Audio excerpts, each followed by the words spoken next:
Hey everybody, we made it to Friday. Spring break is right around the corner, but before we head out, let's make sure we take care of some business and go over our fill in the blank notes on pollution and recycling. Pollution in the environment. Planet Earth has three areas where pollution can be found.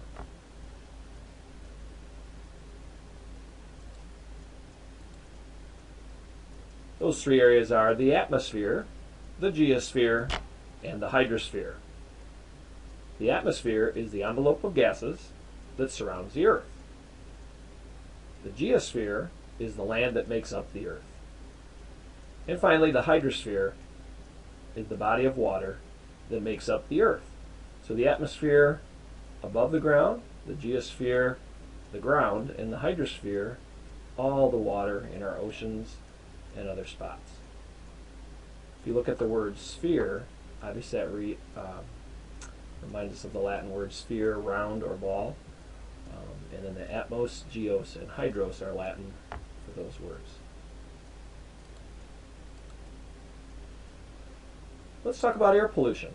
Most air pollution is the result of burning fossil fuels such as coal, oil, gasoline, and diesel fuel due to the release of particles and gases when burned. The burning of these fossil fuels releases carbon dioxide, or CO2, into the atmosphere, and those gases start to build up.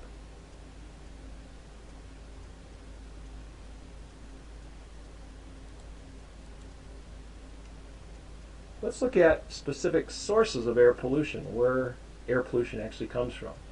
A lot of automobiles and other vehicles. I thought maybe you'd get a kick out of Gravedigger down here. If you've ever been to a monster truck, it is intense. What would really be cool if you could get a school bus like a monster truck. Anyhow, I'm getting off topic.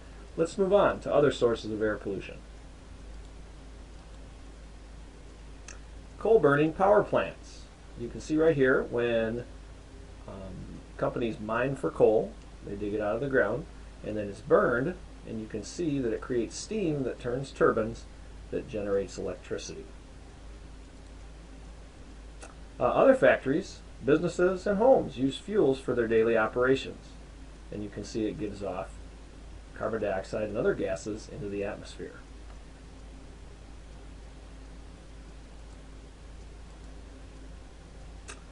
Another form of air pollution comes from aerosols. These are tiny particles suspended in the air. Examples would include pressurized spray cans like hairspray, air fresheners, spray paint, etc. When used, they tend to reflect the sun's solar radiation and possibly cool those affected areas. So when those molecules get up into the atmosphere, when they're used in a lot of different areas, they combine and actually act as a reflection shield against some of the heat of the sun, thus not allowing the heat to reach the earth, keeping it a little bit cooler in those areas.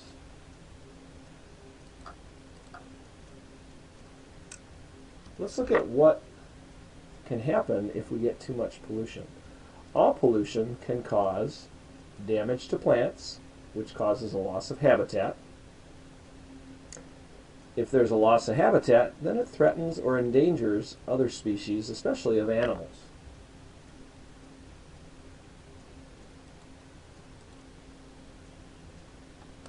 And finally, air pollution specifically causes, here's the science behind what air pollution is, things called greenhouse gases, which are a buildup of carbon dioxide and other gases in the atmosphere that traps the sun's heat as it reflects off the Earth's surface.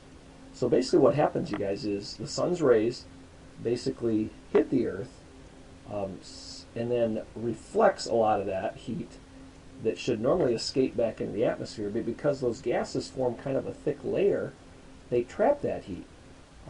This can gradually increase the Earth's temperatures, which ultimately affects our ocean temperatures, and if the ocean temperatures are changing, that definitely affects our weather patterns. We often call this global warming, And a lot of people feel that maybe it's overblown, the thoughts on how much these greenhouse gases are actually doing to, or how much they are hurting the atmosphere as far as trapping the heat. So there's quite a big debate. Some people feel it's not a problem, others feel it's a terrible problem, and some feel it's just a moderate problem. But it has been proven that air pollution does cause that buildup of greenhouse gases, which will trap some of the sun's heat and not allow it to reflect away.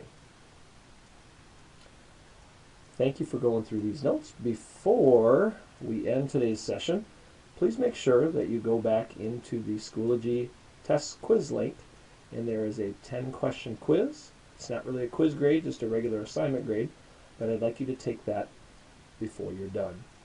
Thanks, guys, and if I don't personally talk to you, I hope you have a wonderful spring break and enjoy your time off. Take care.